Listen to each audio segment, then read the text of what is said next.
Hi, and welcome to the making of Batman 1989. I'm dressed for the occasion. I've got my bandana, courtesy of my friend Leslie Van Grozen, and my Batman tee, courtesy of my Uncle Sam and his family, so thank you for that. And I wanted to show you how I came up with the video for Batman 1989 and show you how I actually put it all together. So, I'm just accessing my computer on TeamViewer. This is Premiere Pro, the video editing program, and down the bottom here are all the little bits and pieces that helped make up the video. But these bits and pieces are actually sometimes more pieces inside of themselves. So that's a whole lot of things there. Now this was a minute and 27 seconds and 19 frames in total. So we'll start from the very beginning. The first scene I thought was going to be relatively straightforward with an opening of the movie. Now that's a background taken from the film. Now the smoke effect, I wanted to have real smoke blowing. So I actually, if we open up what's inside, I actually thought about creating smoke. And I did that with another program called Adobe After Effects. So if I open that, it's a special effects software that lets you create these different particles that you can see here. So that was a little bit of learning for me there. And once that's done, you can insert it and place it on top of your video. So if we double click on that, you can see that I can move that smoke effect wherever I might like. Now there was already smoke in this scene, but because it's a picture that I took from the movie, it was stationary, so I placed it over the top. The other thing that I wanted was the actual bat symbol light up in the sky. And to do that, I actually did have to take a screenshot of the bat symbol. And then I had to merge two different images together to make it a longer beam of light. So there was a bit of photo editing there as well. So all these elements come together quite nicely with the Adobe production suite. So that's just the image, and that was actually two pieces that I had to join together to make it a longer beam. So there was a bit of work involved just to get the image right. And then once you get the image in there, you have to use what's called masking. And that lets you highlight a portion of the picture rather than the whole picture, because if I get rid of the mask, then I'm left with this whole image, which we don't want. So I have to use a mask, which tells the video editing program to trace around the picture in a certain way. And then it removes the kind of sharp edges of the picture, and then it feathers them, which is smooths out the edges to make it a foggy effect. And so it looks like it's not just thrown in there. So it looks like it's part of the scene. And so that required quite a bit of work just for the first, 7 or so seconds. And then Batman comes into the picture. Now that was interesting because this is one of the first scenes that I edited over this side of the video with Batman flying through, but the cut scene beforehand I kind of added later on. And I thought about this later. So sometimes in my mind I come up with a storyboard and then I might think of extra bits to slot in or extra parts to put into the scene. So with this, it was actually the Batman figure. So we'll have a look at the piece inside. And what it was the Batman figure filmed against a green screen. So the original footage actually looks like this.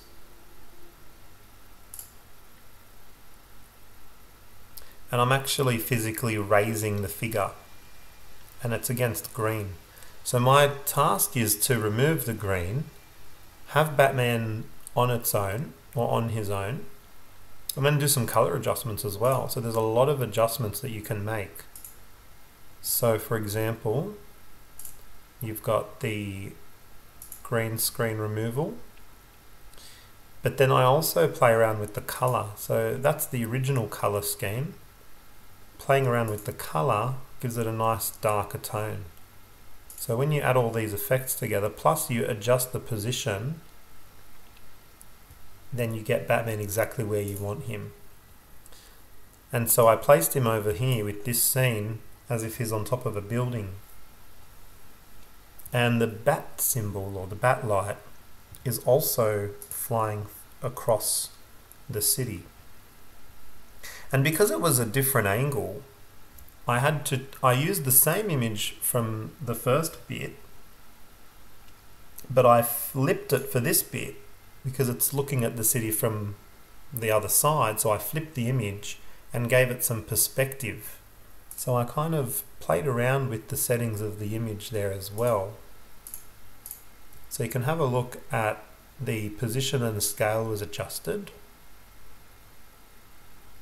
as well as the basic 3D effect, which changes the perspective. So that's the normal perspective of the image. I can hide these layers so you can see it better. And then adding the perspective gives it that effect to make it look like it is on an angle looking down, as Batman was filmed on an angle looking. It's like the camera's looking down on him. And then the bat emblem as well was adjusted in terms of its position, motion and all that kind of thing to make it sweep across exactly where I want it, just to make it really dramatic. Now this scene here was actually the scene that I filmed on the very first night of filming this video. So I actually started filming this video on the 11th of April, which was just the day after Good Friday. And I ended up filming and editing all the way up to today. And today, if we have a look, is the 22nd of April with 2 days break. So that's about 11 days of working on this video. And that's totaled to about, I'd be scared to say maybe 50 hours, thereabouts. So with this scene here, I had actually pre-rendered this video in After Effects. And so this took quite a bit. It's a simple scene, but I wanted Batman moving in real life, so he is actually moving, and you can see there's slight nuances in the way he's moving and rotating. And I wanted it to be very clear that he was swinging on his rope, because Batman can't really fly. So he does have his rope attached. And the problem was the rope ended up disappearing when I added the green screen. So to show you this scene, and this took a few days. So this is the video of Batman, and what I did was I ended up putting him on a rig. So I had a tripod that extends, and I had string hanging from the tripod hooked over to the back of Batman's cowl, and then I had the rope that was attached to his belt that was also attached to the tripod. But I had to do the string attached to his belt and pull it forward so that Batman wasn't facing down. Because of the way that it all sat, Batman was facing down. So I had to use a very steady pulley system, which was quite complicated and took a bit of time and fussing around with. So this video goes for 7 minutes of me just playing around and adjusting things with the rig system that I had. So it was literally like a puppet that I had set up Batman on. So once I got some footage that I was happy with, which is around this end here, I ended up applying the green screen effect.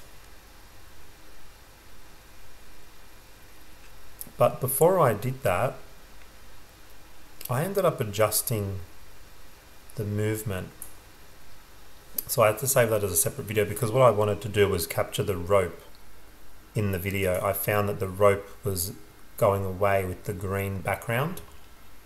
So I did need to readjust that, and I had to readjust it in Adobe After Effects.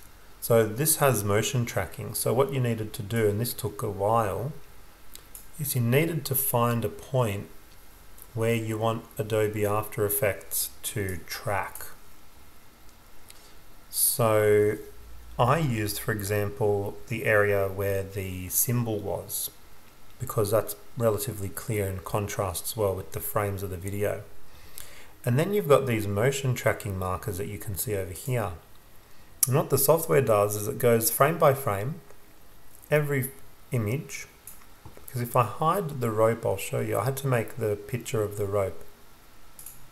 If I get rid of that, you can't really see that he's attached a string all the way through to the top, or that it did get cut off. So I needed it to extend for a longer distance than what I filmed it. So just to add that little rope effect took quite a lot of work. So you can see I've added the rope, and then the program automatically follows the frames in relation to the logo, and then you put the rope where you want it, and it tracks it all the way through.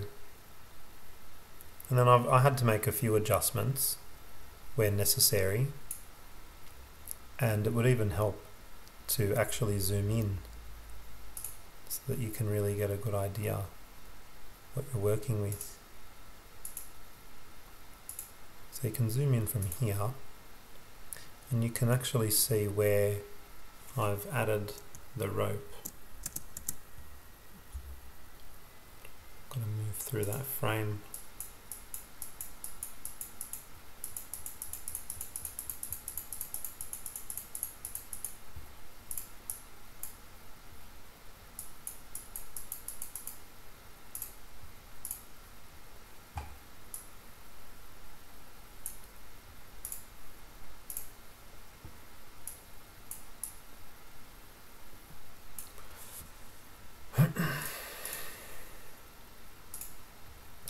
So I've zoomed in so that you can really see what's happening. So that's the rope there, and you can see that I can move things independent of each other.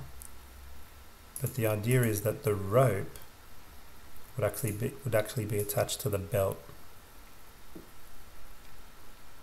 And so that was attached and positioned on the belt itself. So that's the original rope. And that's my rope that I actually created in Photoshop. And that was placed in the right position, and then it's tracked. So what I've got here is a render of the Batman with the green background from After Effects.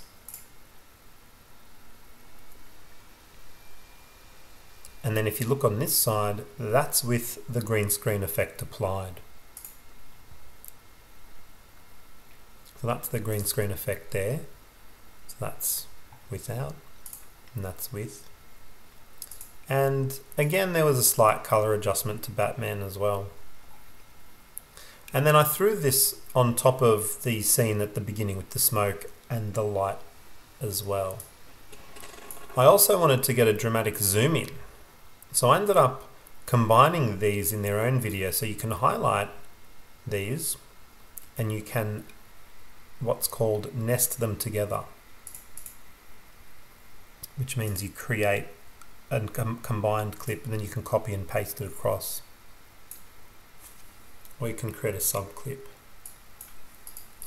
So you would highlight, create a sub sequence, and then it actually puts a sequence for you in your project that you can then use.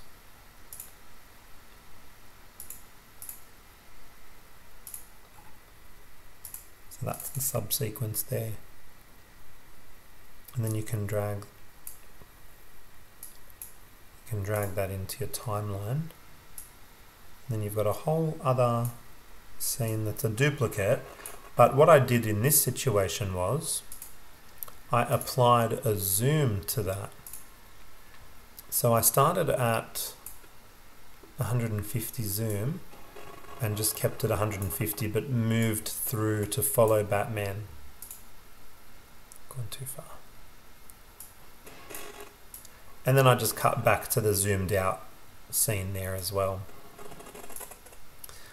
The next scene was really cool because I was able to zoom in and get some really good detail on the figure.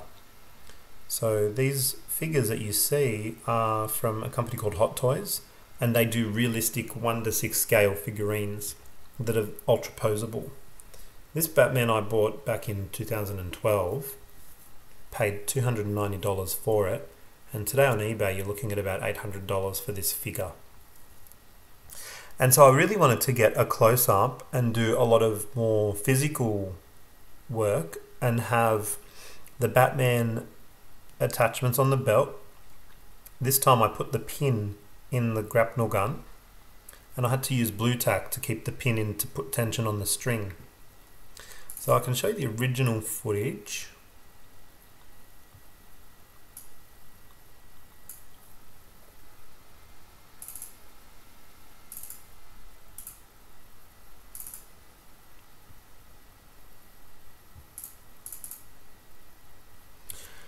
So you can see I've got Batman against a green because I was looking at removing the green.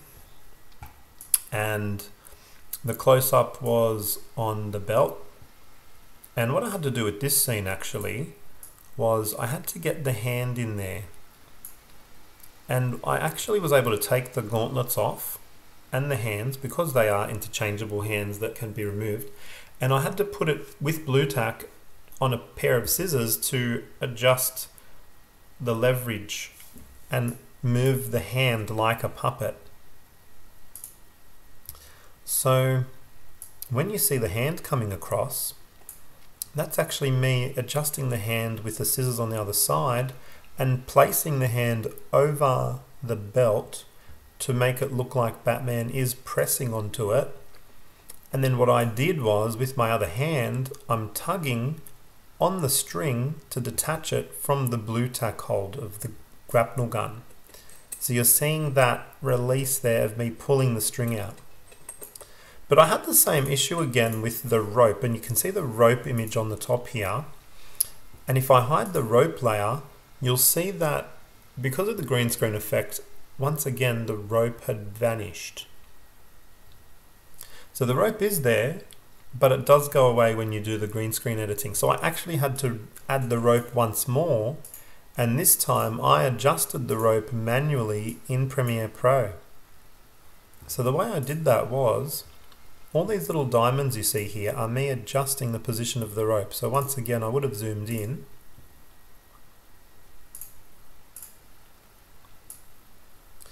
and I would have gone, and this is what takes the long time of the editing, I would have gone in frame by frame and repositioned the rope where it should be in line with the base. So that's the rope gone, and that's the rope. And what I did was, so that it wasn't so noticeable, I put the rope right there between the chest and the belt fold, or the cape fold, so that it wasn't so noticeable. So for example, if you put it there, might have been a little more noticeable, but looks okay. The other challenge I had was I wanted Batman to drop once he pressed the belt, and that's something I thought of later, but I thought, how do I do that when I don't have a shot of the head recorded originally? So what I had to do was I actually had to get an image of the head. So if we open up this sequence, there's another sequence and there's a head in there. So I actually had to create a Batman head from a still image. So I had to use a video that I had of Batman from a far shot, take the image of the head, apply the green screen effect to it, which is what you see over here, to get rid of the green around the head. So that's without the green screen effect, and that's with the green screen. So it really gives a nice smooth detail, and it removes the green artifact. So it's really amazing what the tool of the Ultra Key does in Premiere Pro. But then I had to then track the head so that the head moves in line with the body video. So that's the video. And what I had to do was I had to align the head because they're not actually together. So I had to place the head in the right spot, but then track it with the suit as the suit drops. And that's manual work where I've had to drag things and place them manually. And you can see all my edits there with the diamonds. So you can see there's a lot of nested sequences in the one main sequence. So right now we're up to just the 26 seconds mark.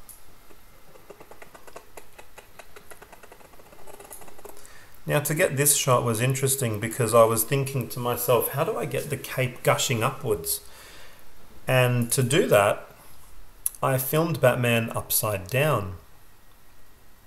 But to get this shot, Batman had to be hanging, and I had to use green string closed in with the boots and then hook it onto the clothesline with, funny enough, a Batman hook. You can actually see a reflection of the clothesline in the TV screen. And then what I was doing was I was actually fanning Batman so that there's some natural cape movement, and I was also getting my mobile phone spotlight to give the light effects to Batman to make it look like he's really interacting with light as he's falling. And then I knew that what I would do next was to rotate the video, get rid of the green screen, and then have the Batman video stationary, but in the background zoom into a picture of Gotham City. So it's this picture here, but it is zoomed in. So if we want to see how much it's zoomed in by 2000%. And then the image is actually just moving from the position to make it look like there's a drop. So it's zoomed in and it's looking from the top of the image and it's scrolling through to the bottom to give the illusion of the falling. And then I nested the sequence or the set of clips and then just zoomed in Batman, and this time applied a zoom and a pan from bottom to top just to give another dramatic angle. And then I also had to think about the Batmobile and how Batman was going to fall into the Batmobile. To achieve this shot, I needed to do a few things. The first one was I needed to think about how would it look realistic enough that Batman was dropping into the Batmobile, because there had to be some kind of cutoff where as he's dropping he starts to get cut off. And so to do that, you actually apply a mask. Now what a mask is it's a cutoff point for your video.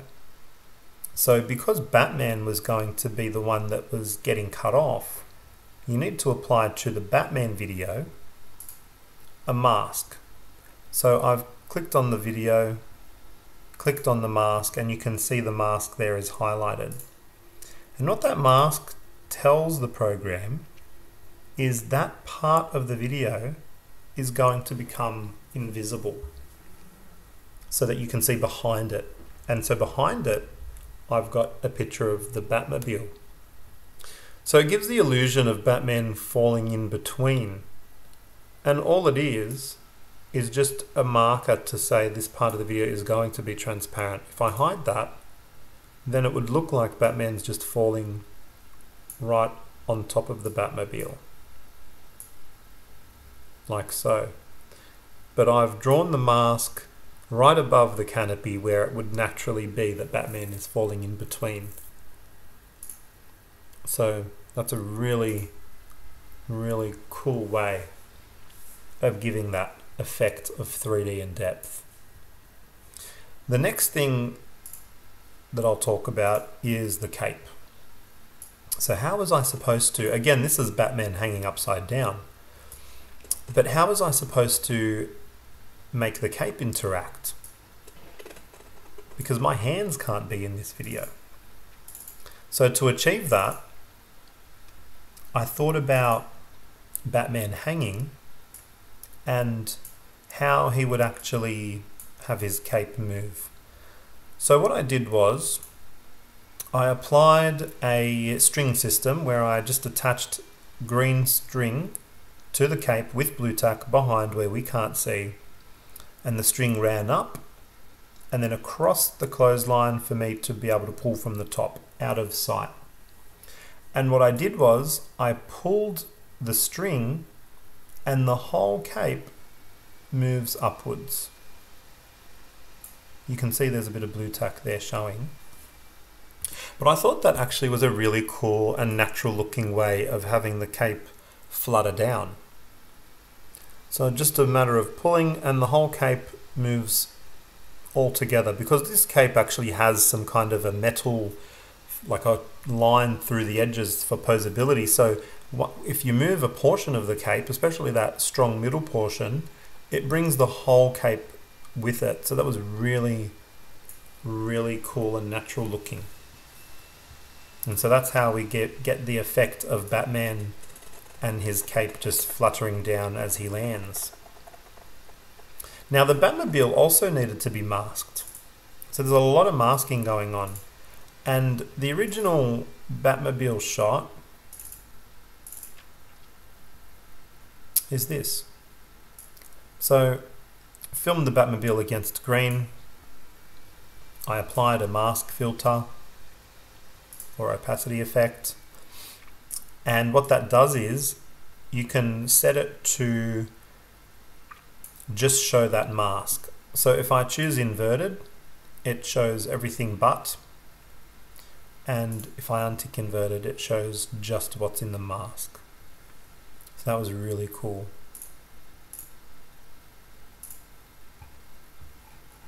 So we're at 33 seconds, we're about 1/3 of the way. Now this was the lights turning on effect. To achieve this, it was relatively straightforward. What I did was I took two videos. One video was with the lights off. The next clip, and you can see they're joined together as two clips with a crossfade in between, was a video with the lights turned on, and I just applied a crossfade to make it look like the lights were actually turning on. Whereas in reality, I had to flick the lights on. And if we have a look at the full video, then you can actually see me getting in there and flicking the lights on from the back. But I just chopped it up into two separate videos with a crossfade, and it looks like the lights are turning on their own. And again, the Batmobile had to be masked. The other thing that I needed to think about was the lights on the ground due to the Batmobile lights themselves. And to do that, I actually had to duplicate the background. So what you're seeing there is the normal background. So that's just the plain background. Then I apply the mask with the exposure turned up and the colors turned to a more yellow tint. And you can see that's with masking as well. So that's the picture of the mask. If I zoom out, you can see the entire mask. So that's the entire mask. So that's actually the highlighting of a particular background or image, but with some adjustments to it. So what you can do, if you go into the color scheme, then you can actually adjust the color of that mask. So what I've done normally is just turned up the exposure. You can turn up the contrast and shadows, and so there's lots of different effects. It's endless, and that's why you can spend so long doing this type of thing, because there's just so much that you can do.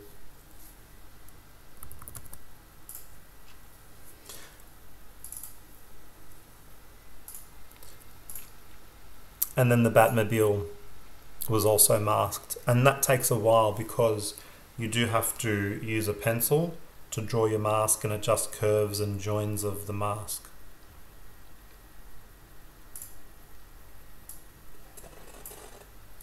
This shot here was no special effects. It was me with a tripod up close.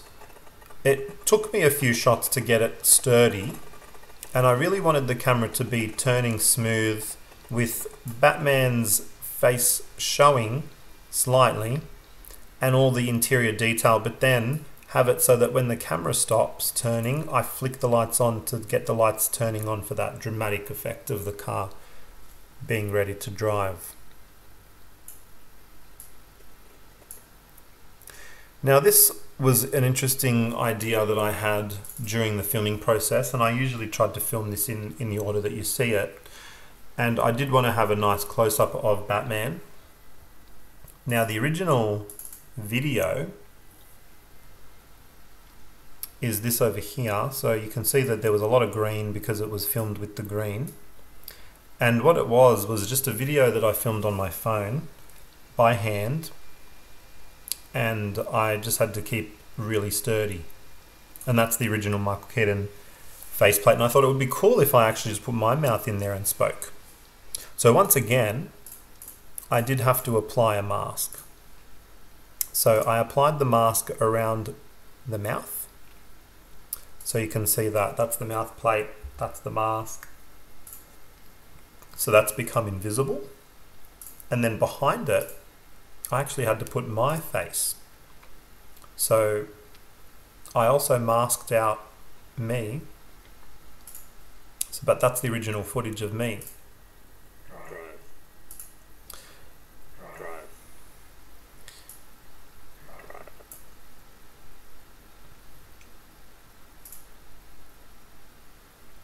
I also adjusted the color.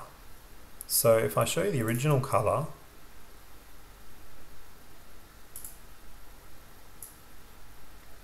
it was more on the very red yellowy side. So I had to turn down the saturation and make it look more in line with the rest of the shot. I also had to position the mouth where it should go and make sure that it did fit in line with where Batman was.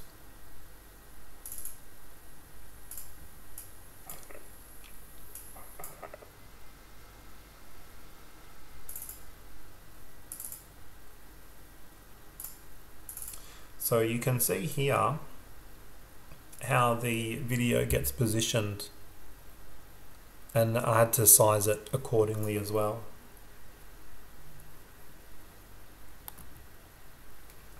Now, a very small detail that also took some time was I wanted to cap my teeth. So you can see that in the video my two front teeth were extremely prominent, and I didn't like that look for Batman. So I ended up even applying a mask effect to cap my teeth. So you can see this is the clip where the teeth would have been visible. And what I applied here was a mask that actually covered a portion of the two front teeth. So that's without and with the mask. So you can see there was a bit of work there just to reduce that prominence of two front teeth. Just a small detail.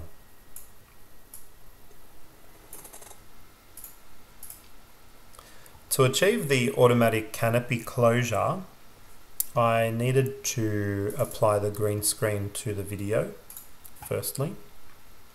So that's the original video there. I also applied a cropping to the video, so you can actually get rid of a portion of the video that you don't want to be applied. So I ended up cropping out the top to help with the removal of the green screen. I also applied the green screen effect. But if I show you the original video, you'll see how the canopy does close seemingly on its own, because I was struggling to work out how to do it. Originally I was going to cheat and just cut off the video and just with a finger push it closed so that you wouldn't see the whole canopy. But I thought, I want the whole canopy to be visible and just make it look a lot more organic. So to achieve it, here's what I did.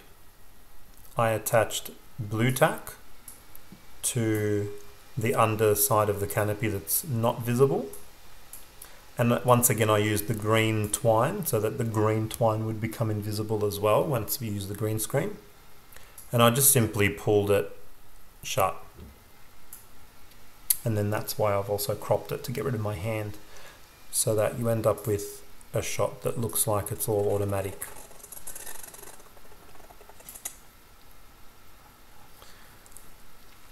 This shot here was requiring some Adobe After Effects work, where I made the fire flame and the spark effects. So that's just here.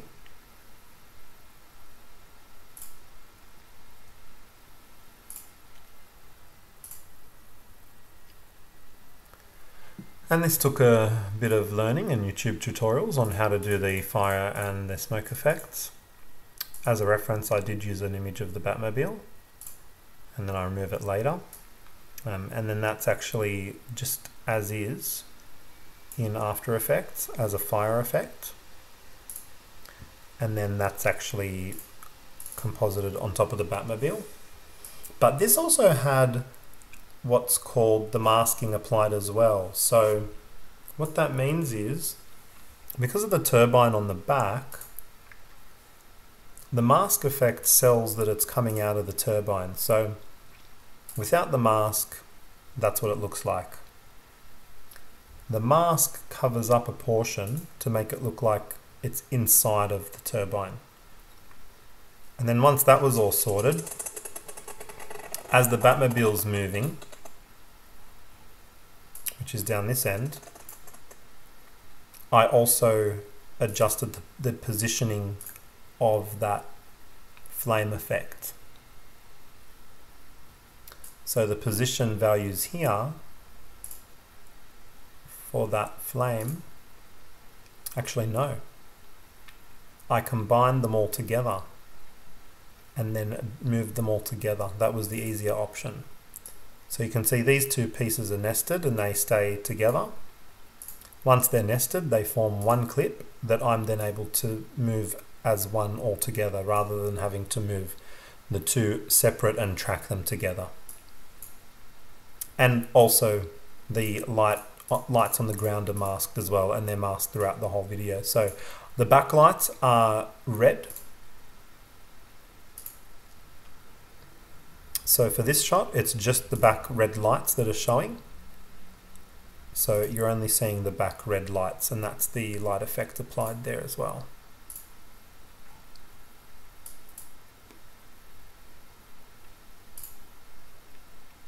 For the next shot, it was another light effect as well for the front this time, and the Batmobile was zoomed in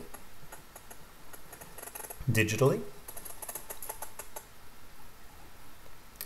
The back was the Batmobile being zoomed in and then zoomed right out digitally as well, and masking effects took place with also around the Batmobile and on the floor to get the light effect.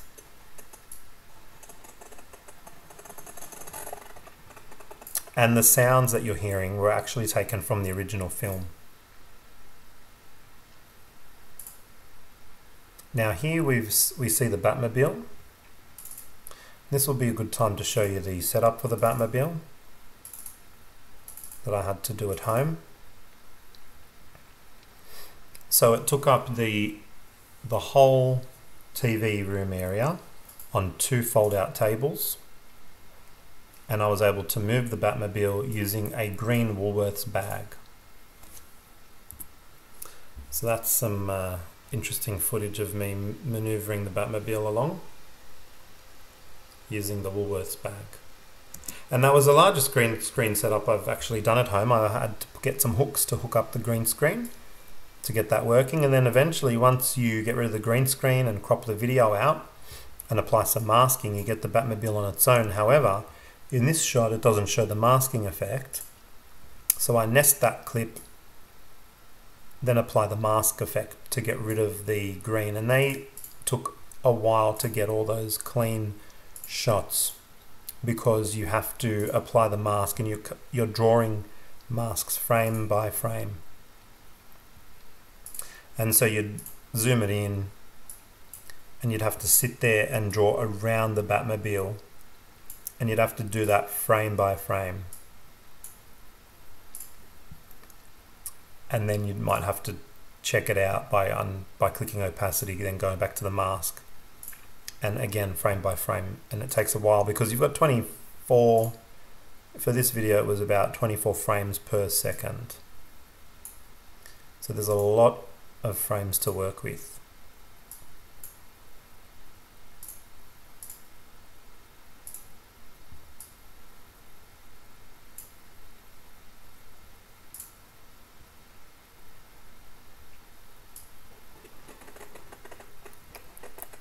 And this shot here was very much the same techniques. Now I really like this shot because I did want to get a really large, clear, definitive shot of the Batmobile. This is also a 1:6 scale model that is made for the Batman that I spoke about earlier. This is also by Hot Toys. And this car, I used to joke and say it cost more than my Hyundai Getz, my previous car. It did cost me a few years ago 1.3k to get shipped from Hong Kong to Australia. I actually haven't seen how much this car's going for now on eBay. I think it sells something for around $2,000. But again, really highly detailed and quite articulate. You can do quite a lot of things. Now, to sell the effect that the Batmobile was actually moving at high velocity, I applied my mobile phone spotlight very quickly, throwing it over the car. So you can see that I am just flickering the phone over it. And then I thought, well, the wheels are stationary and that's really obvious. So I thought one of the easiest ways to deal with the wheels was to actually apply a filter. So let's have a look.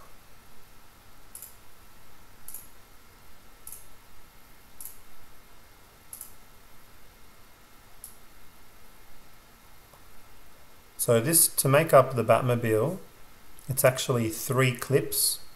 The first one is the main body. The other 2 are masks of the actual alloy that I've actually applied a twirl and a blur effect to sell that effect of the motion.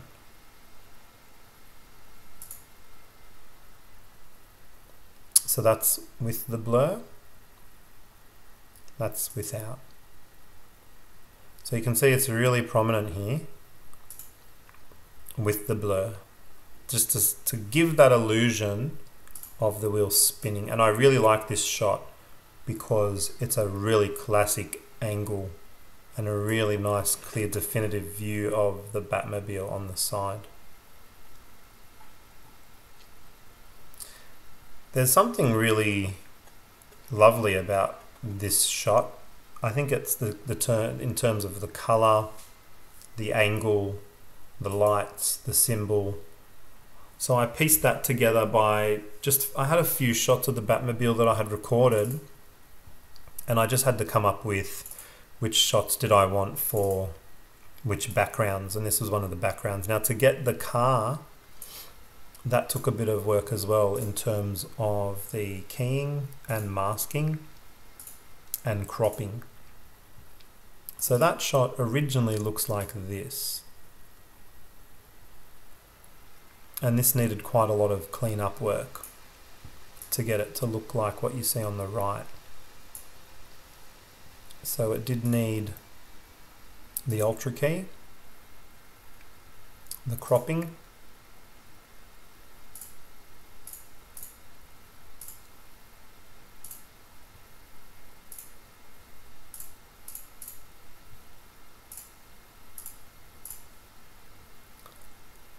And it looks like I didn't need to do a mask effect with that one. The masking happens again with the bat symbol.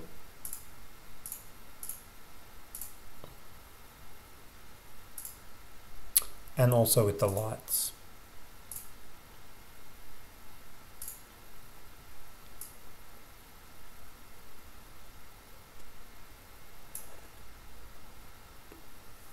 Similar concept with this shot here. The flame effect in this case, because it was so far away and it wasn't so necessary to do a mask effect, I didn't bother with the mask effect. But the flame was actually another flame I had to generate in Adobe After Effects. And this flame was a flame with a back view angle. This Batmobile took a while to clean up. You can see there's many different nestings of it. And that's because the Ultra Key effect didn't quite get a lot of the artifacts out of the car. And also had to mask the wall of the room there. So that took a lot of work to draw around the Batmobile. And again, you're doing this frame by frame. The flame, as I mentioned, I had tracked it. So you can see I've motion tracked it, which again is a lot of frame by frame work. And then you nest those clips together to then put into another sequence that you can then put into another sequence to then mask. So you can see this time I've applied a mask effect to get rid of the room that you saw earlier. And then once that's done, you can put it in your background. Now the Joker was a later decision of mine that I had, because I thought it might be interesting right at the end to give the Joker a surprise appearance. Again, this was filmed on my mobile phone, like some of the other shots. It was filmed the wrong way around, because I wasn't really sure which way around it would go, but it was just a matter of flipping it horizontally. And so what we're seeing here is the Joker with me actually moving the arm out of the camera view. Because again, I wanted an organic movement. So I thought just moving it in person would be fine to do. And it was done in 2 shots because I wanted the back view first.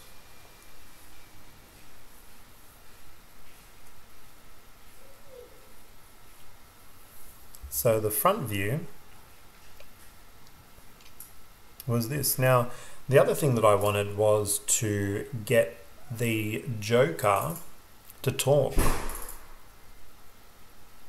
So the other thing I wanted was to get the Joker to talk and say a classic line from the film, which was, "Where does he get those wonderful toys?" So that's the original video. Zoom that in. And you can see it's really good detail there. Again, really great work by the Hot Toys figures. And he's got his really nice Joker teeth. But then with my video,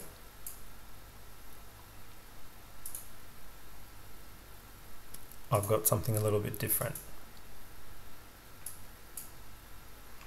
So I ended up putting my teeth in there. And I ended up saying the line myself. Where does he get those wonderful toys? So to achieve this effect, I needed to mask the Joker mouth. So the masking of the Joker mouth is over here. And you can see that's the original. And then with the mask effect,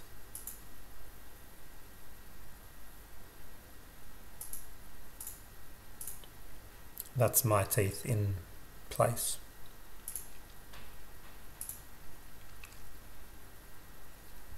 Now this took a lot of time toward the end because I did manually motion track the movement of Joker with my teeth. So at the bottom here, there's my video of me doing the talking. So this is the original footage. Now, to achieve the very teeth-like a video effect, this was actually my face. So you can see it was, and I had to try and stay still as well, so that it would be easier to motion track. Those wonderful toys.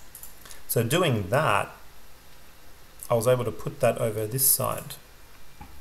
And also tracking, so you can see these diamonds represent the frame by frame tracking.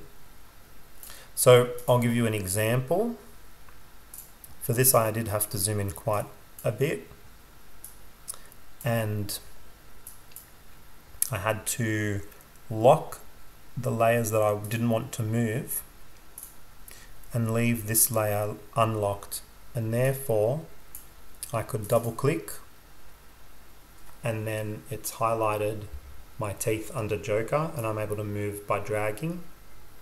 And I also cropped so that you don't see the whole face hanging out over the Joker. And I had to use the arrow keys to nudge the frame where it needs to go.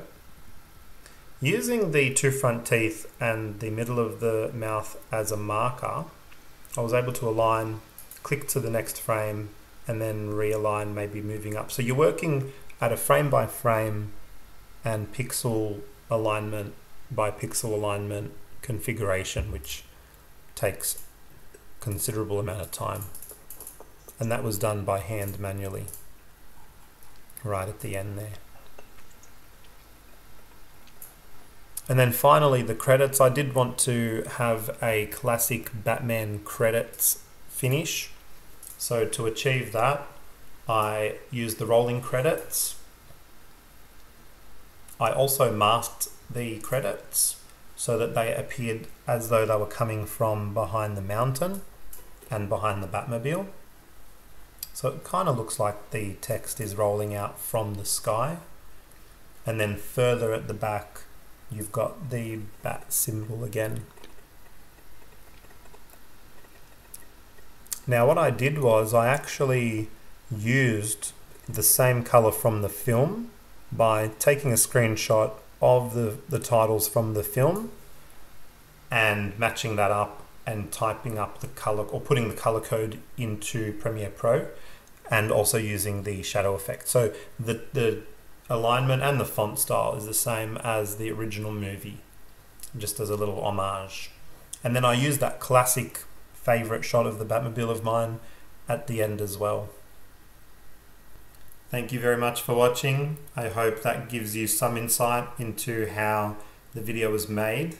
It was a lot of fun making it, and we've got free time because we're in isolation, so stay safe, take care.